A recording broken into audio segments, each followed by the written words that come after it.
আমাদের বেশিরভাগ মানুষের রমজান মাস মানে হলো 4টা কাজ: রোজা রাখা, তারাবি পড়া, ইফতার খাওয়া, সাহরি খাওয়া। আমরা অনেক কষ্ট করে আমল করি, ইবাদত করি। অনেক সময় আমাদের কিছু ত্রুটির কারণে, আমাদের কিছু বিচ্যুতির কারণে, কিছু ভুলের কারণে আমাদের কষ্ট করা আমলগুলো বরবাদ হয়ে যায়, নষ্ট হয়ে যায়, সেগুলো আল্লাহর কাছে কবুল হয় না। আমরা অনেকেই আছি যে আমাদের অনেক আমল, ইবাদত, বন্দেগী করি, যার একটাও আল্লাহর কাছে কবুল হয় না। আজ আমরা এরকম 13 শ্রেণীর হতভাগা মানুষের কথা জানবো, যে মানুষগুলোর কোনো বদামলের কারণে, কোনো ত্রুটির কারণে তার কোনো আমলই কবুল হয় না। আবার অনেকের সুনির্দিষ্ট কোনো ত্রুটির কারণে ওই ত্রুটি সংশ্লিষ্ট আমলটা ওইটা আল্লাহর কাছে কবুল হয় না। কারা সেই হতভাগা যাদের সে আমল, ইবাদত কষ্ট করে করা নেকামল সেটা আল্লাহ তাআলার কাছে গ্রহণযোগ্য হয় না? এর মধ্যে সর্বপ্রথম যে শ্রেণী মানুষের কথা আমরা বলবো তারা হলো কুফর এবং শিরকে যারা লিপ্ত। কিসে লিপ্ত? কুফর এবং শিরকে লিপ্ত। আপনি নিজেকে মুসলমান দাবি করছেন, নামে মুসলমান, অথচ আপনার মধ্যে শিরক আছে, কুফর আছে।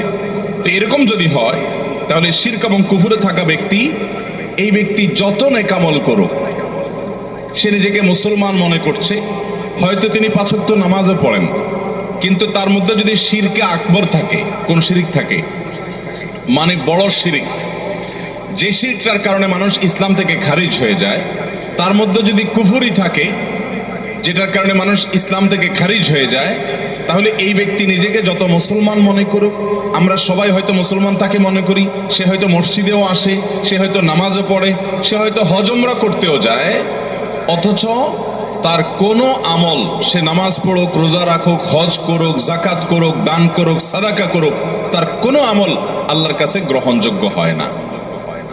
আল্লাহ তাআলা আমাদেরকে এরকম হতভাগ্য মানুষের কাতারে যেন শামিল না করান।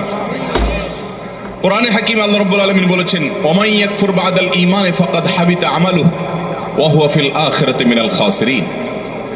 যারা ঈমান আনার পর আবার কুফরি করে, ঈমান আনার পর কি করে ভাই? কুফরি মানে আল্লাহর কোনো বিধান, আল্লাহর কোনো আদেশ, আল্লাহর কোনো নিষেধ, ইসলামের স্বতঃসিদ্ধভাবে প্রমাণিত কোনো বিষয়কে যদি কেউ অস্বীকার করে, তাহলে ফাকাদ হাবিতা আমালুহু, তার সমস্ত আমল বরবাদ হয়ে যাবে, তার কোনো আমল আল্লাহর কাছে কবুল হবে না। ওয়া হুয়া ফিল আখিরাতি মিনাল খাসিরিন। অনেক কষ্ট করে আমল করে যাবে, কিন্তু আখিরাতে যেয়ে দেখবে সে ক্ষতিগ্রস্ত হয়ে গেছে, লুজার হয়ে গেছে, তার কিছুই আল্লাহর কাছে কবুল হয় নাই, এবং কোনো আমল তার আমল নামায় কোনো নেকামল লেখা নাই। এরকম হতভাগা মানুষ আমাদের সমাজে অনেকেই আছেন। আমরা না জেনে হয়তো সে হতভাগ্যদের কাতারে আমরা শামিল হয়ে গেছি। ঠিক একইভাবে যারা শিরকে লিপ্ত হবে, আল্লাহ সুবহানাহু ওয়া তাআলা তাদের সম্পর্কে বলেছেন, লাকাদ উহিয়া ইলাইকা ওয়া ইলাল্লাযীনা মিন ক্বাবলিক লাইন আশরাকতা লায়াহবাতান্না আমালুক। হে রাসূল, আপনি এবং আপনার পূর্বে যত নবী রাসূল এসেছেন, তাদের সবার কাছে কমন একটি ফরমান জারি করা হয়েছে যে আপনি যদি শিরকে লিপ্ত হন, আপনি নিজে যদি শিরকে লিপ্ত হন, লায়াহবাতান্না আমালুক, অবশ্যই আপনার আমল বরবাদ হয়ে যাবে। সমস্ত নবী রাসূলদের কাছে এই কমন ফরমান আল্লাহ সুবহানাহু ওয়া তাআলা দিয়েছেন যে কেউ যদি শিরকে লিপ্ত হয় তার আমল বরবাদ হয়ে যাবে। ভাইরা আমার, এই দুটি আয়াত প্রমাণ করে ঈমান আনার পর যদি আমরা কুফরি করি, আল্লাহর কোনো বিধানের প্রতি যদি অস্বীকৃতি প্রকাশ করি, জ্ঞাপন করি, বিশ্বাস করি, বা আল্লাহর কোনো বিধিবিধানকে যদি আমরা অবিশ্বাস করি, অস্বীকার করি, তাহলে সেটা হবে কুফরি। যেমন কাদিয়ানীরা ইসলামের স্বতঃসিদ্ধ বিষয় যে মুহাম্মদ সাল্লাল্লাহু আলাইহি সাল্লাম আল্লাহ তাআলার আখিরি নবী এবং রাসূল, তারপরে আর কোন নবী বা রাসূল আসবে না। এখন এই বিষয়টাকে যদি কেউ অস্বীকার করে আর মিথ্যা নবুয়তের কোন দাবিদারকে নবী বা রাসূল হিসেবে স্বীকার করে, বিশ্বাস করে, তাহলে ইসলামের স্বতঃসিদ্ধভাবে প্রমাণিত একটি বিষয়কে সে অস্বীকার করলো, সে কুফরি করলো, আল্লাহর আয়াতকে অস্বীকার করলো, নবী সাল্লাল্লাহু আলাইহি সাল্লামের থেকে মুতাওয়াতির সূত্রে বহু হাদিস, বর্ণিত হাদিসকে সে অস্বীকার করলো। এই অস্বীকৃতির কারণে কুফরি করলো। একসময় হয়তো তার ঈমান ছিল, কিন্তু সে যখন কাদিয়ানী ধর্মে যোগ দিয়েছে, সাথে সাথে তার সমস্ত আমল বরবাদ হয়ে গেছে। সে মানুষের খাতায় বা তার নিজের দৃষ্টিতে মুসলমান থাকতে পারে, কিন্তু আল্লাহর খাতায় সে মুসলমান হতে পারে না। তাহলে প্রথম হতভাগা মানুষদের কথা জানলাম, যাদের আমল আবাদত কিছুই কবুল হয় না, কোনো আমল কবুল হবে না। সেটা আর্থিক দান হোক, সেটা হজ ওমরা হোক, সেটা কোনো নফল আমল হোক, ফরজ আমল হোক, সেটা শারীরিক ইবাদত হোক, সেটা আর্থিক ইবাদত হোক, কিছুই কবুল হবে না যদি কিসে লিপ্ত থাকে? শিরক এবং কুফরে। আমাদের সমাজে অনেক মানুষ আছে নিজের সন্তান হয় না, কোন মাজারে যেয়ে মাজারওয়ালার কাছে সন্তান দোয়া করে, আশা করে, কামনা করে, মাজারে গিয়ে সেজদা করে, পূজা করে, আছে না নাই? সাথে সাথে সে যেই সেজদা শুধু আল্লাহকে নিবেদন করার কথা, সে গায়রুল্লাহকে সেজদা নিবেদন করার কারণে সে শিরিক করলো।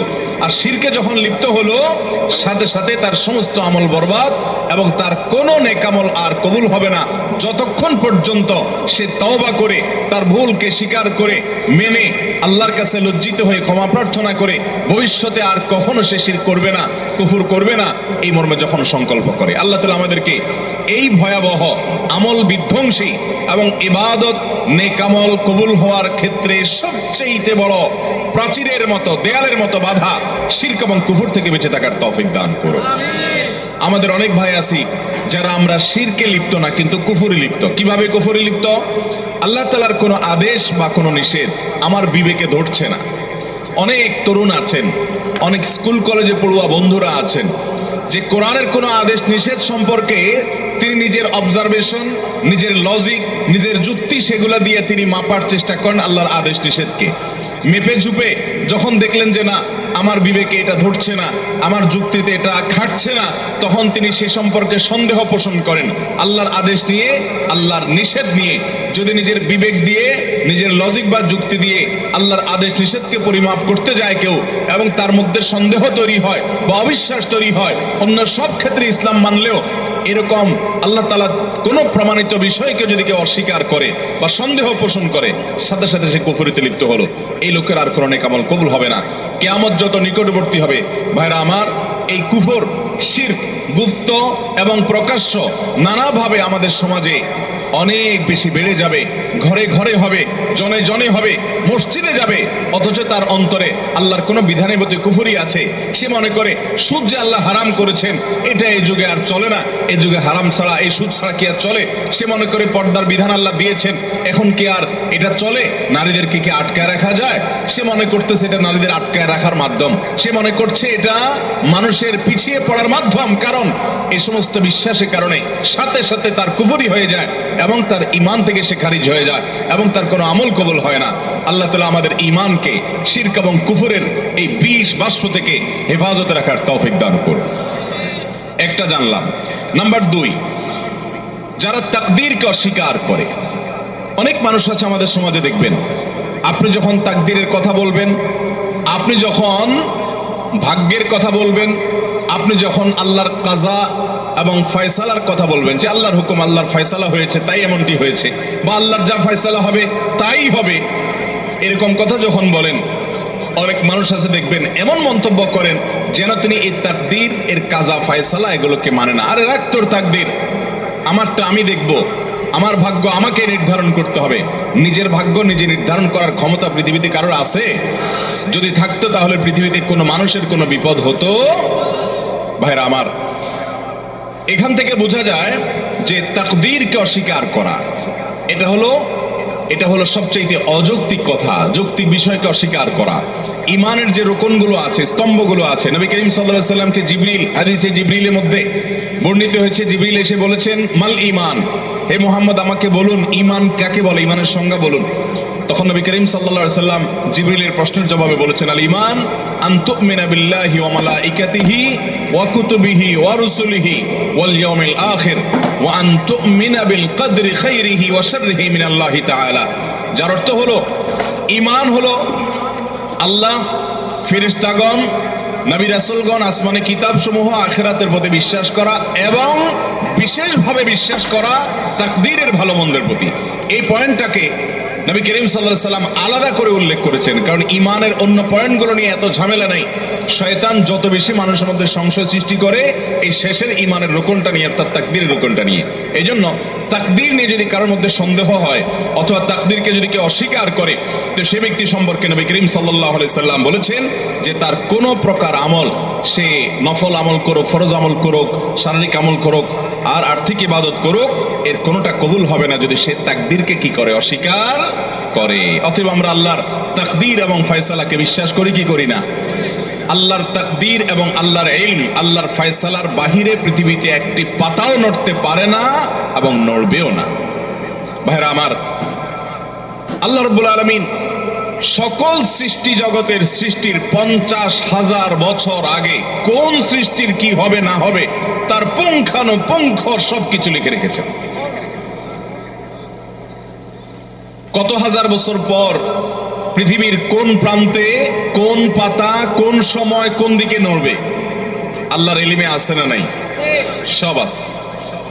জুজিয়াতের ইলম, কুল্লিয়াতের ইলম, সূক্ষ্মাতি সূক্ষ্ম, একেবারে ছোটখাটো ক্ষুদ্রাতি ক্ষুদ্র কোনো বিষয় যদি থাকে তাহলে অবশ্যই আল্লাহর ইলমে সেটা মা মিন রাতবিন ওয়ালা ইয়াবিসিন ইল্লা ফি কিতাবিম মুবিন।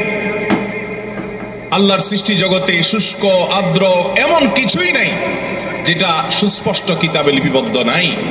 অতএব আজকের এই যুগে আমরা জানি এমন অনেক মেশিন বের হয়েছে, এমন অনেক টেকনোলজি আবিষ্কৃত হয়েছে, যেই টেকনোলজি দিয়ে আমরা জানি অনেক সূক্ষ্ম সূক্ষ্ম বিষয়কে মাপা যায়। ভূমিকম্প মাপা যায়, আবহাওয়ার গতি প্রকৃতি পরিমাপ করা যায়, অনেক সূক্ষ্ম সূক্ষ্ম বিষয় পরিমাপ করা যায় এবং অনেক দূর থেকে, শত শত মাইল দূর থেকে অনেক কিছু আন্দাজ করা যায়, পরিমাপ করা যায়। এই সবগুলো তো মানুষের মস্তিষ্ক প্রসূত আবিষ্কার এবং টেকনোলজি। এই যদি হয় আল্লাহর সৃষ্টি মানুষের ব্রেইনের দ্বারায় সম্ভব, তাহলে স্বয়ং সৃষ্টিকর্তা যিনি মানুষের ব্রেইনের সৃষ্টিকর্তা, তার দ্বারায় এই সমস্ত জুজইয়াত, সমস্ত কুল্লিয়াত, সূক্ষ্মাতি সূক্ষ্ম বিষয়ের সকল বিষয়ের ইলম এবং নিয়ন্ত্রণ নির্ধারণ এটা আল্লাহর দ্বারা সম্ভব নাকি সম্ভব না? ভাইরা আমার, আজকাল এমন এমন টেকনোলজি বের হয়েছে সরফুন ওয়ালা আদলুন, তার কোনো কিছু কবুল হবে না। এরপরে 3 নম্বর যার আমল ইবাদত কবুল হবে না সে হলো আকুল ওয়ালিদাইন, মা বাবার নাফরমান। এ সম্পর্কে নবী করিম সাল্লাল্লাহু আলাইহি সাল্লামের একটা হাদিস বর্ণিত হয়েছে যে নবী করিম সাল্লাল্লাহু আলাইহি সাল্লাম কয়েক ব্যক্তি সম্পর্কে বলেছেন যে এই কয়েক শ্রেণীর মানুষ, এদের সালাত কবুল হবে না, এদের নামাজ কবুল হবে না, এদের ইবাদত বন্দি কবুল হবে না। এর মধ্যে এক ব্যক্তি হলো মা বাবার নাফরমান। অনেক ভাইরা আমরা আছি, আমরা মা বাবার নাফরমানি করি। আমি যখন আসছিলাম তখন যিনি আলোচনা করছিলেন সে ভাই গুরুত্বপূর্ণ একটা কথা বলছেন, আমি গাড়ি থেকে শুনলাম। সেটা হলো আমাদের সমাজে আজকাল অনেক নামাজি ছেলেও পাওয়া যায় কিন্তু বাবা মাকে সালাম দেয় না। আছে না নাই? বাবা মাকে সালাম দিতে যদি লজ্জা হয় তাহলে এই লজ্জা কুফুরির অঙ্গ। এই লজ্জা কিসের অঙ্গ ভাই? সব লজ্জা কিন্তু ইমানের অঙ্গ না। যেই লজ্জা আপনাকে হারাম থেকে বাঁচায় ওইটা হলো ইমানের অঙ্গ। আর যেই লজ্জার কারণে আপনি ভালো কাজ করতে পারেন না, নেক আমল করতে পারেন না, জড়তা তৈরি হয়, বুঝবেন এটা শয়তান তৈরি করছে, এটা ইমানের অঙ্গ না, এটা কুফুরির অঙ্গ। ওই লজ্জাকে জয় করতে হবে, সে লজ্জাকে কি করতে হবে? অতএব বাবা মাকে সালাম দেব তো ইনশাআল্লাহ, ভাই বোনকে সালাম দেব তো ইনশাআল্লাহ। অনেক ভাই আছেন আমাদের, তিনি খুব ইনোসেন্ট মানুষ, খুব ভদ্র মানুষ, খুবই সভ্য মানুষ, আখলাকি মানুষ, সবার কাছে ভালো, কিন্তু মা বাবার কাছে আসলে সবচেয়ে বেয়াদব। আছে না নাই? ভাইরা আমার, আমাদের তরুণ প্রজন্মের এরকম দুরবস্থা চলছে আজকাল যে তরুণদেরকে যদি জিজ্ঞাসা করা হয় আল্লাহর জমিনে চোখ বন্ধ করে কিছু হোক বা না হোক চুন থেকে নুন খসলেই যাকে ঝাড়ি দেওয়া যায় তার নাম কি? মা। সন্দেহ আছে কোনো? আমাদের যুবকদের কাছে এটা এখন ডালভাত হয়ে গেছে না, যে অন্য কোথাও ঝাড়ি না চললেও যাকে ঝাড়ি দেয় তিনি কে? মা। আহা, যে লোকটাকে সবচেয়ে বেশি শ্রদ্ধা করার কথা, যে লোকটা তার কোনো প্রকার কষ্ট হতে পারে এমন কোন শব্দ পর্যন্ত উচ্চারণ করা নিষিদ্ধ, সেই লোকটার সামনে সবচেয়ে বেশি দুর্ব্যবহার। মা বাবার যারা নাফরমানি করে, মা বাবা বলে ডানে যাও, সে যায় বামে, মা বাবা যদি কোনো নির্দেশ করেন এবং সেই নির্দেশ যদি আল্লাহর কোনো নির্দেশের খেলাফ না হয় সরাসরি, তাহলে সেই নির্দেশ মানা সন্তানের জন্য ওয়াজিব। সেটা সন্তানের জন্য মানা কি আবশ্যক। সেটা না মানলে আপনি গুনাহগার হবেন। অনেক ভাই আছেন অন্য সব দিক থেকে ভালো, কিন্তু মা বাবার কথা মানেন না, মা বাবার নাফরমানি করেন, মা বাবার বেয়াদবি করেন। আব্দুল্লাহ ইবনে আব্বাস রাদিয়াল্লাহু তাআলা বলেছেন, তুমি তোমার বাবার সামনে জামা ঝাড়া দিয়েছো, এরকম করে জামা ঝাড়া দিয়েছো, ঝাড়া দিয়ে শুধু ধুলা পরিষ্কার করছো, তুমি বেয়াদবের খাতায় নাম লেখাইছো। কারণ তোমার এটা বাবা মার নাফরমানি, হুকুকুল ওয়ালিদাইনের অন্তর্ভুক্ত। ভাইরা আমার, আমাদের শরীরের চামড়া দিয়ে যদি আমরা বাবা মাকে জুতো বানাই দেই, আল্লাহর কসম তারপরও তাদের ঋণ শোধ হবে না। তাদের ঋণ আপনি শোধ করতে পারবেন না। আপনার বাপ অনেক খারাপ, আপনার মা অনেক খারাপ, আপনার কিছু করে না, তারা আপনার আরেক ভাইয়ের দিকে খেয়াল রাখে, আপনার দিকে খেয়াল রাখেন, আপনার শত বিচার থাকতে পারে, শত অভিযোগ থাকতে পারে, শুধু আপনার দুনিয়া আসার কারণ এবং মাধ্যম যে তারা হয়েছেন, এই ঋণটা সারা জীবন আপনি আদায় করে শেষ করতে পারবেন না। আল্লাহ তাআলা আমাদেরকে মা বাবার আনুগত্যকারী, মা বাবার হুকুম মাননেওয়ালা সন্তান হওয়ার তৌফিক দান করুন। মা বাবার অনুগত সন্তান হব তো ইনশাআল্লাহ। বাবা মার সামনে মাথা থাকবে নিচু, ভাইরা মাথা উঁচু হবে না। যদি কখনো জোরে কথা হয়ে যায়, দেরি করবেন না, সাথে সাথে পা জড়িয়ে যেভাবে হোক চোখের পানি ফেলে মাপ চেয়ে নিবেন। আপনার সন্তানদের সামনে, আপনার স্ত্রীর সামনে যদি জোরে কথা বলেন, তো আপনার স্ত্রী সন্তানের সামনে আবার মাপ চাবেন, ঠিক আছে তো ইনশাআল্লাহ? তাদের সামনেই আবার মাপ চাবেন। ভাইরা আমার, মানুষ হিসেবে আমাদের অনেকেরই হয়, আমার আব্বা আম্মার সাথে যদি কখনো আমার জোরে কথা বলা হয়ে গেছে এরকম মনে হয়, যদি আমি কারোর সামনে করেছি তাদের সামনেই আবার তৎক্ষণাৎ যখন একটু হুঁশ ফিরে আসছে, কি করলাম আমি, সাথে সাথে চোখের পানি ফেলে মাপ চাওয়ার এই অভ্যাস সারা জীবন আমি ধরে রাখছি। যারা বাবা হারিয়েছেন আমার মতো, তারা জানেন যে তাদের মাথার উপর থেকে কতটা বট গাছ চলে গেছে। পড়ালেখা জানেন না আপনার আব্বা, হয়তো তিনি হয়তো গতানুগতিক শিক্ষায় শিক্ষিতও না, তিনি হয়তো অনেক ডান বামও বুঝেন না, আপনার হয়তো তেমন কোনো উপকারেও আসে না। আপনি এই যুগের ছেলে মেয়ে, আপনার অনেক বুদ্ধি শুদ্ধি, অনেক স্মার্টনেস আছে, ওই বেচারার হয়তো এগুলো কিছুই নেই। এরপরেও সন্তানের জন্য যে দিল থেকে একটা দোয়া আসে, সারা দুনিয়ার সমস্ত হুজুর একসাথে হয়ে দোয়া করলে ওই বাবা মার দোয়ার সমান কোনো দিনই হবে না। কিচ্ছু পড়ালেখা জানার দরকার নাই, মায়ের প্যাচ দিয়ে দোয়া করতে জানে সেটাও নাই, সেটারও দরকার নাই। অনেক আয়াত হাদিস জানে, অনেক দোয়া দুরুদ জানে, এরকম কিছুও না। শুধুমাত্র ফেলফেল করে চেয়ে থাকে আর আল্লাহর কাছে সন্তানের কল্যাণ কামনা করে, বাস এটুকুর দাম শত শত হাজার কোটি টাকার অ্যাসেটের চাইতে বেশি। আল্লাহ আমাদের বাবা মাকে কদর করার তৌফিক দান করুন। বাবা মার অবাধ্য এবং নাফরমান সন্তান, তার সালাত আল্লাহর কাছে কবুল হয় না, তার নেক আমল, তার নামাজ আল্লাহর কাছে কবুল হয় না। এবার নবী করিম সাল্লাল্লাহু আলাইহি ওয়াসাল্লামের হাদিস বর্ণিত হয়েছে। এরপর 4 নম্বর, দান করে যে খোঁটা দেয় তার ওই দানটা কবুল হয় না। অন্যান্য আমল কবুল হয়, কিন্তু দানের আমলটা কবুল হয় না। যে দান করে কি করে, খোঁটা দেয়। আমরা যত মানুষ দান করি, বেশিরভাগ মানুষই দেখবেন বা একটা বড় অংশ দেখবেন আমাদের সমাজে, যারা দান করছে বিশেষ করে মানুষের উপকার করলে, এটা আমরা বিভিন্নভাবে ইনিয়ে বিনিয়ে ইশারা ইঙ্গিতে ঘুরিয়ে ফিরিয়ে বলার চেষ্টা করি। এই রোগটা আমাদের মধ্যে আছে না নাই? আল্লাহ তাআলা কোরআনে কারিমে বলেছেন নেককার মানুষদের পরিচয় কি। সূরা দাহরের ভিতরে আবরার, মুত্তাকি, জান্নাতি মানুষের বৈশিষ্ট্য, তাদের গুণ, তাদের সিফাত উল্লেখ করতে গিয়ে আল্লাহ বলেছেন ওয়ায়ুতআইমুনা আত-তাআমা আলা হুব্বিহি মিসকিনাও ওয়া ইয়াতীমাও ওয়া আসীরা। যে নেককার মানুষ হলেন তারা যারা আল্লাহর মহব্বতে মানুষকে খাদ্য দেয়, মিসকিনকে দেয়, বন্দীকে দেয়, এই মানুষগুলোকে দেয়, এবং বলে তারা লা নুরিদু মিনকুম জাযাআও ওয়ালা শুকুরা ইন্নামা নুতঈমুকুম লিওয়াজহিল্লাহ। তোমাদেরকে যা দিয়েছি আল্লাহর কাছে দিয়ে, আল্লাহর জন্য দিয়েছি, তোমাদের কাছ থেকে প্রতিদানও আশা করি না, ফিডব্যাকও আশা করি না, এমনকি থ্যাঙ্কসও আশা করি না। কি আশা করে না? থ্যাঙ্কসও আশা করে না, মানে স্বীকৃতিরও আশা করে না। আমরা অনেককে উপকার করার পর দেখা যায় সে এটা স্বীকারও করে না। সে যে স্বীকার করে না এটা তার দোষ। মাল্লাম ইয়াশকুরিন্নাস লাম ইয়াশকুরিল্লাহ। সে স্বীকার না করার কারণে সে গুনাহগার হবে, কিন্তু আপনি স্বীকারের আশা করবেন না। তার স্বীকার দিয়ে আমি কি করব? আমার তো সওয়াব পাওয়া দরকার কার কাছে? আল্লাহর কাছে। যদি সওয়াব পাওয়ার দরকার হয়, আমি কারোর কাছ থেকে কোনো আশা করব? সে আমাকে চিনেও না এমন একটা ভাব ধরে, কোনো অসুবিধা নেই।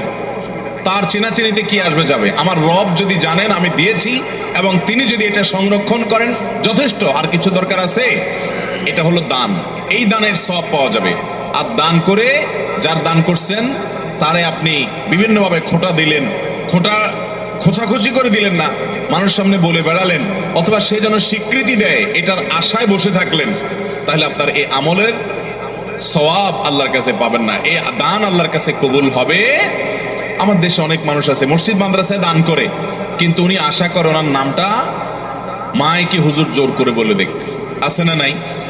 যদি তার উদ্দেশ্য থাকে যে আমারটা শুনে আমার আরেক বন্ধু দিবে, আরেকজন দিবে, উৎসাহিত করবো অন্যদেরকে, তাহলে ঠিক আছে, সেটা হলে জায়েজ আছে। কারণ আল্লাহ তাআলা কোরআনে কারীমে বলেছেন যে ইন তুখফুস সাদাকাত ফানি'ম্মা হিয়া। তার আগে অংশটা কি?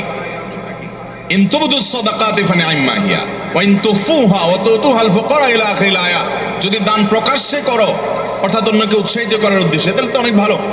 আর যদি গোপনে করো, যাতে করে তোমার ইখলাসের কোনো ঘাটতি না হয়, তো সেই দানেরও আল্লাহ তাআলা প্রশংসা করেছে। এটা নিয়তের উপর নির্ভর করবে। আমি যখন ঢাকা এক মসজিদে নামাজ পড়াই, 2002-03 সন এরকম সময় হবে, তখন আমার এক মুসল্লি মসজিদের, ওই আল্লাহর লেখা ছিল যে হুজুর আমি মসজিদে এত টাকা আজকে দিলাম, একটু আমার জন্য দোয়া করতে বলেন মুসল্লিদেরকে। তো আমি নামাজের পরে বলে দিলাম, জুমার পরে, যে আল্লাহর এক বান্দা তিনি মসজিদে এত টাকা দান করছেন, আপনারা ওনার জন্য দোয়া করেন, আল্লাহ তার দানকে কবুল করেন, তার জন্য খায়রে ফয়সালা করেন, দোয়া করে দিয়েন। এটা আমি ঘোষণা দিলাম। এরপরে সুন্নত নামাজ যখন শেষ হলো, ওই লোকটা এসে আমাকে বলল, হুজুর আমি চিরকুটটা দিয়েছি, আপনি আমাকে চিনেন, আবার নিচে লিখেও দিয়েছি বিনীত অমুক, কিন্তু আপনি বললেন কি এক আল্লাহর বান্দা দান করছে, আপনারা দোয়া করিয়েন। আমার নামটা বললে কি আপনার কোনো গুনাহ হইতো? তো আমি বললাম, ভাই আপনার নামটা নিলে গুনাহ হইতো না, এটা ঠিক বলছেন, কিন্তু আপনার নামটা নিলে কোনো সওয়াব হইতো না। কোনো সওয়াব হইতো? বরং আপনার আমলটা নষ্ট হইতো কিনা, অহংকার আসতো কিনা, সে আশঙ্কা ছিল। এটা আপনার জন্য আরো ভালো হয়েছে। অনেকে দেখবেন মসজিদে ফ্যান একটা দিয়ে লেখা দেয় সৌজন্যে অমুক, সে মনে করে আল্লাহর ফেরেশতারা ঠাওর পায় না, না পায়, এটা লিখে দিই। কারণ কার সওয়াব কোথায় লিখে দেয় ফেরেশতারা? ফেরেশতাদের সম্পর্কে এরকম জাহালত, এরকম অজ্ঞতা যদি থাকে, তাহলে তো ঈমান নিয়ে টানাটানি হবে। ভাইরা আমার, তাহলে আমাদের দান হবে কার জন্য?